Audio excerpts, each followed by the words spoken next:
Hello മക്കളെ, welcome back to CMS creations. നമ്മൾ നോക്കാൻ പോകുന്നത് 2024 നമ്മളുടെ SLC എക്സാമിന്, കഴിഞ്ഞ വർഷം SLC എക്സാമിന് ചോദിച്ചിട്ടുള്ള ലാസ്റ്റ് ക്വസ്റ്റ്യൻ അഥവാ പാറ്റേൺ ക്വസ്റ്റ്യൻ ആണ് നമ്മൾ നോക്കാൻ പോകുന്നത്. അപ്പോൾ നമ്മളുടെ പ്രീവിയസ് ഇയർ ക്വസ്റ്റ്യൻ പേപ്പറുകളുടെ ഒക്കെ നമ്മൾ ചെയ്ത് പഠിക്കുക.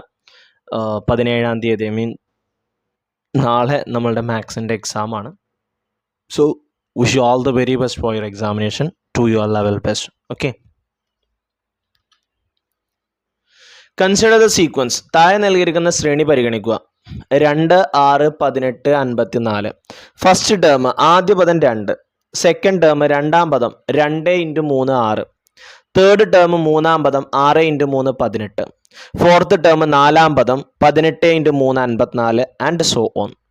Sequence starting with a non-zero number and each succeeding term got by multiplying the preceding term by a fixed number except 0 are called geometric sequences. The fixed number multiplied is the common ratio of the sequence. Thus, in the geometric sequence 2, 6, 18, 54, the first term 2 and the common ratio is 3. അതായത് ഒരു നമ്പറിൽ start ചെയ്ത് ഒരു zero അല്ലാത്തൊരു നമ്പറിൽ start ചെയ്ത് zero അല്ലാത്തൊരു number multiply ചെയ്ത് കിട്ടുന്ന സീക്വൻസിന് ശ്രേണിയെ നമ്മൾ പറയുന്ന പേരാണ് ജോമെട്രിക് പ്രോഗ്രഷൻ. ഈ ജോമെട്രിക് പ്രോഗ്രഷൻ്റെ ഫിക്സഡ് ടേമിന് അഥവാ നമ്മൾ മൾട്ടിപ്ലൈ ചെയ്യാൻ ഉപയോഗിക്കുന്ന ഫിക്സഡ് ടേമിനെ നമ്മൾ വിളിക്കുന്ന പേരാണ് കോമൺ റേഷ്യോ. നമ്മുടെ അരിത്തമെറ്റിക് പ്രോഗ്രഷൻ പോലെ വേറൊരു സീക്വൻസ് ആണ് geometric progression. Okay, geometric sequence എന്ന് പറയുന്നത് പൂജ്യമല്ലാത്തൊരു സംഖ്യയിൽ തുടങ്ങി പൂജ്യമല്ലാത്തൊരു നിശ്ചിത സംഖ്യ തൊട്ട് മുമ്പുള്ള സംഖ്യയുമായി ഗുണിക്കുമ്പോൾ കിട്ടുന്ന ശ്രേണിയെ സമഗുണിത ശ്രേണി എന്ന് പറയുന്നു. ഗുണിക്കുന്ന നിശ്ചിത സംഖ്യയെ പൊതുഗുണിതം എന്ന് പറയുന്നു. 2, 6, 18, 54 എന്ന സമഗുണിത ശ്രേണിയിലെ ആദ്യ പദം 2ഉം പൊതുഗുണിതം 3ഉമാണ്. The first term of the geometric sequence is 3 and the common ratio is 2. Find the second and third term. ഒരു സമഗുണിത ശ്രേണിയുടെ ആദ്യ പദം 3ഉം പൊതുഗുണിതം 2ഉമാണ്. ശ്രേണിയുടെ രണ്ടാം പദം മൂന്നാം പദം എന്നിവ കാണുക. അഥവാ ഒരു ജോമെട്രിക് പ്രോഗ്രഷന്റെ ഫസ്റ്റ് ടേമും കോമൺ റേഷ്യോയും തന്നിട്ടുണ്ട്, സീക്വൻസ് ചെയ്യണം. Okay, which of the following is geometric sequence? താഴെ തന്നിരിക്കുന്നവയിലെ സമഗുണിത ശ്രേണി കണ്ടെത്തുക. Then what is the common ratio of the geometric sequence 5, 20, 80, 320? ഈ സമഗുണിത ശ്രേണിയുടെ പൊതുഗുണിതം കാണുക. അതായത് next term of the geometric sequence 3, 9, 27. ഈ സമഗുണിത ശ്രേണിയുടെ അടുത്ത പദം എഴുതുക. അപ്പോൾ എന്താണ് സമഗുണിതം, അതേപോലെ തന്നെ എന്താണ് പൊതുഗുണിതം? Geometric progression and common ratio ഇത് നമ്മൾ പഠിച്ചാണ്. Okay, first term of the geometric sequence, ഒരു ജോമെട്രിക് സീക്വൻസിന്റെ ഒരു സമഗുണിത ശ്രേണിയുടെ ഫസ്റ്റ് ടേം 3 ആണ്, കോമൺ റേഷ്യോ 2 ആണ്. സെക്കൻഡ് ആൻഡ് തേർഡ് ടേം കാണണം. ഫസ്റ്റ് ടേം 3 ആണ്, അപ്പോൾ സെക്കൻഡ് ടേം എങ്ങനെയാണ്? 3 × 2 ആണ്. 3 × 2 6 കിട്ടും. ഇനി ഈ 6നെ വീണ്ടും കോമൺ റേഷ്യോ ആയിട്ട് മൾട്ടിപ്ലൈ ചെയ്യാം. 6 × 2, അപ്പോൾ തേർഡ് ടേം കിട്ടും 12. ഇനി ഈ തന്നിരിക്കുന്നതിൽ ഏതൊക്കെയാണ് ജോമെട്രിക് പ്രോഗ്രഷൻ എന്നാണ് ചോദിച്ചിട്ടുള്ളത്. നമുക്ക് കോമൺ റേഷ്യോ കാണാം, അഥവാ പൊതുഗുണിതം കാണാം. അതിനെ ഓരോന്നിനെ ഡിവൈഡ് ചെയ്യുക. ആദ്യം ഫസ്റ്റത്തേന്ന് second term divided by first term. നമ്മൾ എങ്ങനെയാണ് കോമൺ ഡിഫറൻസ് കണ്ടിരുന്നത്? Second term minus first term. ഇവിടെ കൂട്ടിപ്പോകുമ്പോൾ മൈനസ് ചെയ്തു, ഗുണിച്ചു പോകുമ്പോൾ നമ്മൾ ഡിവൈഡ് ചെയ്യുക കോമൺ റേഷ്യോ കാണാൻ. അപ്പോൾ 4/2 2 ആണ്. 6/4നെ നമ്മൾ ചെറുതാക്കുമ്പോൾ 3/2. ഇത് രണ്ടും സെയിം ആണോ? അല്ല. സോ കോമൺ റേഷ്യോ സെയിം അല്ലാത്തതുകൊണ്ട് common ratio is not equal. പൊതുഗുണിതം തുല്യമല്ല. Not a geometric progression. ഇതൊരു സമഗുണിത ശ്രേണിയല്ല. ദെൻ രണ്ടാമത്തത് 4/2 4/2 2ആണ്. ദെൻ 8/4 അതും 2 ആണ്. 16/8 അതും 2 ആണ്. ഇവിടെ കോമൺ റേഷ്യോ സെയിം ആണ്, പൊതുഗുണിതം തുല്യമാണ്. അതുകൊണ്ട് ഇത് എന്താണ്? ജോമെട്രിക് പ്രോഗ്രഷൻ ആണ്. ഇറ്റ്സ് എ ജോമെട്രിക് പ്രോഗ്രഷൻ അഥവാ ജോമെട്രിക് സീക്വൻസ്. ഇതൊരു സമഗുണിത ശ്രേണിയാണ്. മൂന്നാമത് നോക്കിയാൽ 4/1 4ആണ്. 9/4 നമുക്ക് ചെയ്യാൻ പറ്റുമോ? ഇല്ല. അപ്പോൾ കോമൺ റേഷ്യോ സെയിം ആണോ? അല്ല. പൊതുഗുണിതം തുല്യമല്ല. Not a geometric progression. ഇതൊരു ജോമെട്രിക് സീക്വൻസ്. ഓക്കെ, ഇതൊരു സമഗുണിത ശ്രേണിയല്ല. Then what is the common ratio of the geometric sequence 5, 20, 80, 320?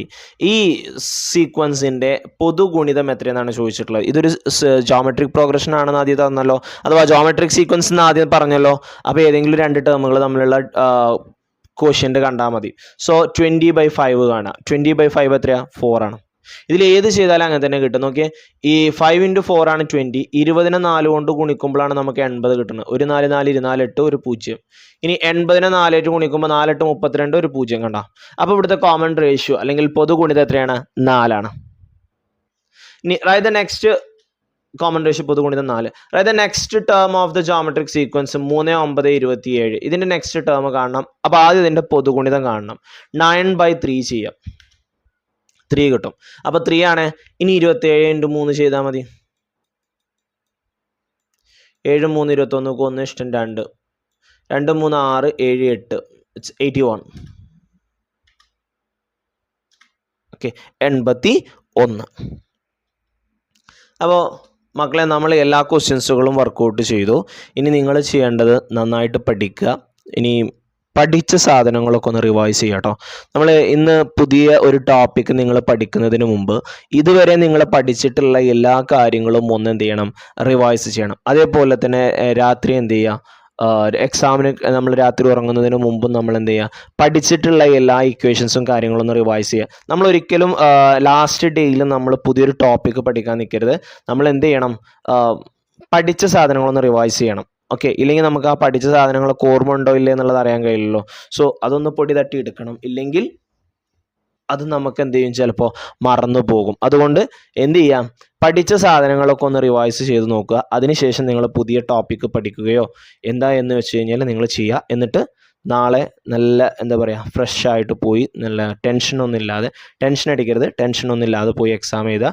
ഇനി എക്സാമിന് പോകുമ്പോൾ ഈ പരീക്ഷ ഹാളിലേക്ക് കയറുന്നതിന് മുമ്പ് ഫ്രണ്ട്സുമായിട്ടുള്ള ഡിസ്കഷനും കാര്യങ്ങളൊക്കെ കുറക്കുക. വേറൊന്നും കൊണ്ടല്ല, നിങ്ങൾ ഫ്രണ്ട്സുമായിട്ട് ഡിസ്കസ് ചെയ്യുമ്പോൾ അവർ പഠിച്ച ടോപ്പിക്ക് നിങ്ങൾ ചിലപ്പോൾ നോക്കാൻ മറന്നിട്ടുണ്ടാവും. ആ സമയത്ത് നിങ്ങളത് നോക്കിയിട്ടില്ല എന്നുള്ള ടെൻഷനോട് കൂടിയിട്ട് നിങ്ങൾ വീണ്ടും ആ ബുക്ക് എടുത്തൊരു മറച്ചോക്കലുണ്ടാവും.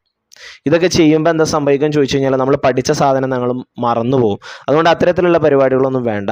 നമ്മൾ പഠിച്ചു, നമ്മൾ അതുകൊണ്ട് പോകുന്നു, നേരെ പോകുന്നു, എക്സാം എഴുതുന്നു, നേരെ ഇറങ്ങിപ്പോരുന്നു.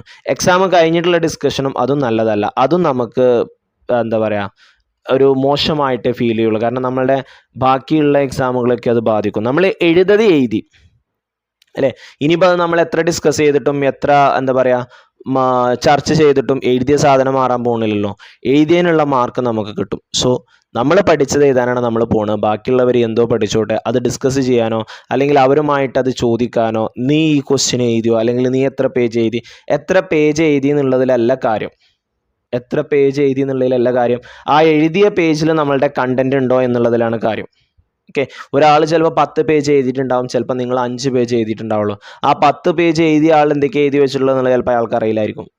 നമ്മൾ എഴുതിയ 5 പേജിൽ നമ്മൾ പഠിച്ച അല്ലെങ്കിൽ ആ ആൻസറിൻ്റെ കണ്ടന്റ് ഉണ്ടോ എന്നുള്ളതിലാണ് വാല്യൂ കിടക്കുന്നത്. അതിനാണ് മാർക്ക് കിട്ടുക. അല്ലാതെ കുറേ പേജ് എഴുതിയെന്ന് കരുതിയാണ്ട് നമുക്ക് ഇത്ര മാർക്ക് കിട്ടണമെന്നൊന്നുമില്ല. ഓക്കെ, അതുകൊണ്ട് പേജിൻ്റെ എണ്ണമോ അല്ലെങ്കിൽ എന്താ പറയുക കൂടുതൽ സമയം ഇരുന്ന് ആലോചിച്ച് എഴുതിയതോ അല്ലെങ്കിൽ കൂടുതൽ സമയം എഴുതിയതോ എന്നൊന്നുമല്ല നമ്മളുടെ വിഷയം. നമ്മൾ അതിൽ കണ്ടന്റ് ഉണ്ടോ എന്നുള്ളതാണ് നമ്മളുടെ വിഷയം. ഓക്കെ, മറ്റുള്ളവരെന്തോ എഴുതിക്കോട്ടെ, അവരെന്തോ പറഞ്ഞോട്ടെ, അവരെന്തോ ചെയ്തോട്ടെ, നമ്മൾ പഠിച്ച സാധനങ്ങൾ നമ്മളത് ആൻസർ ഷീറ്റിലോട്ട് എഴുതി വെക്കുക. അതിനുള്ള മാർക്ക് നമുക്ക് കിട്ടും. ഓക്കെ, അപ്പോൾ ഈ കാര്യങ്ങളൊക്കെ ശ്രദ്ധിക്കുക, നന്നായിട്ട് എഴുതുക. നമ്മൾ ഇത്രയും കാലം പഠിച്ചതിൻ്റെ ഒരു റിസൾട്ട് നമുക്ക് വരാൻ പോവാണ്. നിങ്ങളുടെ ജീവിതത്തിൽ ഒരു ടേണിംഗ് പോയിന്റ് ആണ് ഈ 10ാം ക്ലാസ് എന്ന് പറയുന്നത്. ഇത് കഴിഞ്ഞാൽ നമ്മളുടെ ഫ്യൂച്ചറിലോട്ട്, നമ്മളുടെ ഭാവിയിൽ നമ്മൾ എവിടെ എത്തണമോ ആ സ്പെഷ്യൽ സബ്ജക്റ്റുകൾ സെലക്ട് ചെയ്തുകൊണ്ട് നമ്മൾ പഠിക്കാൻ പോവാണ്. അതുകൊണ്ട് എല്ലാവരും നന്നായിട്ട് പ്രിപ്പയർ ചെയ്യുക. നല്ല മാർക്ക്, എല്ലാ വിഷയത്തിനും A+ കൂടി തന്നെ ജയിക്കണം. മാത്സിന് നമുക്ക് നല്ലൊരു മാർക്ക് കിട്ടട്ടെ. എക്സാം വളരെ സിമ്പിൾ ആവട്ടെ. എല്ലാവർക്കും എല്ലാ ക്വസ്റ്റ്യൻ്റെ ആൻസർ ചെയ്താൻ കഴിയട്ടെ. എല്ലാം അറ്റൻഡ് ചെയ്യട്ടോ. നമുക്ക് ക്വസ്റ്റ്യനിൽ എന്തെങ്കിലും മിസ്റ്റേക്ക് ഉണ്ടെന്നുണ്ടെങ്കിൽ അതിന് മാർക്ക് കിട്ടണമെന്നുണ്ടെങ്കിൽ നമ്മൾ ക്വസ്റ്റ്യൻ അറ്റൻഡ് ചെയ്തിരിക്കണം. അപ്പോൾ നിങ്ങൾ എഴുതുന്ന സമയത്ത് എന്ത് ചെയ്യാന്ന് ചോദിച്ചു കഴിഞ്ഞാൽ നിങ്ങൾക്ക് അറിയാവുന്ന ക്വസ്റ്റ്യൻസുകൾ ആദ്യം എഴുതിയ, അതിനുശേഷം അങ്ങനെ എഴുതി പോവുക. എന്നിട്ട് അവസാനം വേണമെന്നുണ്ടെങ്കിൽ ടൈം ഉണ്ടെങ്കിൽ നിങ്ങൾക്ക് ഓപ്ഷണൽ ക്വസ്റ്റ്യൻസും കൂടി അറ്റൻഡ് ചെയ്യാം. മേ ബി അതിനും ചിലപ്പോൾ നമുക്ക് ആ ഓപ്ഷനാണ് കൂടുതൽ മാർക്കെങ്കിൽ നമുക്ക് ആ ആൻസർ ആയിരിക്കും എടുക്കുന്നത്. അതുകൊണ്ട് ടൈം ഉണ്ടെങ്കിൽ മാത്രം, ഇല്ലെങ്കിൽ വേണ്ട കേട്ടോ. കറക്റ്റ് ആ പറഞ്ഞിട്ടുള്ള ക്വസ്റ്റ്യനുകൾ എഴുതുക. നല്ല മാർക്ക് കിട്ടട്ടെ എന്ന് പ്രാർത്ഥിക്കുന്നു. ഓക്കെ, അപ്പോൾ നമ്മളുടെ ഒരു ജീവിതത്തിലെ 10 വർഷത്തിൻ്റെ ഒരു റിസൾട്ട് തേടിയുള്ളൊരു യാത്രയുടെ ഒരു പരീക്ഷണ ഘട്ടത്തിലാണ് നമ്മൾ. അതിൻ്റെ റിസൾട്ടാണ് നമുക്ക് വരാൻ പോകുന്നത്. ഓക്കെ, എല്ലാവർക്കും നല്ല മാർക്ക് കിട്ടി, എല്ലാവർക്കും +1 അലോട്ട്മെൻറ്റിൽ തന്നെ അഡ്മിഷൻ കിട്ടി. നല്ലതുപോലെ പഠിച്ച് നിങ്ങളുടെ മനസ്സിലുള്ള ആഗ്രഹങ്ങൾ എന്താണോ അത് നിങ്ങൾക്ക് സാധിക്കാൻ കഴിയട്ടെ, നിങ്ങളുടെ സ്വപ്നങ്ങൾ നിങ്ങൾക്ക് സാക്ഷാത്കരിക്കാൻ സാധിക്കട്ടെ. Wish you all the very best. Do your level best. Okay, thank you for watching this video.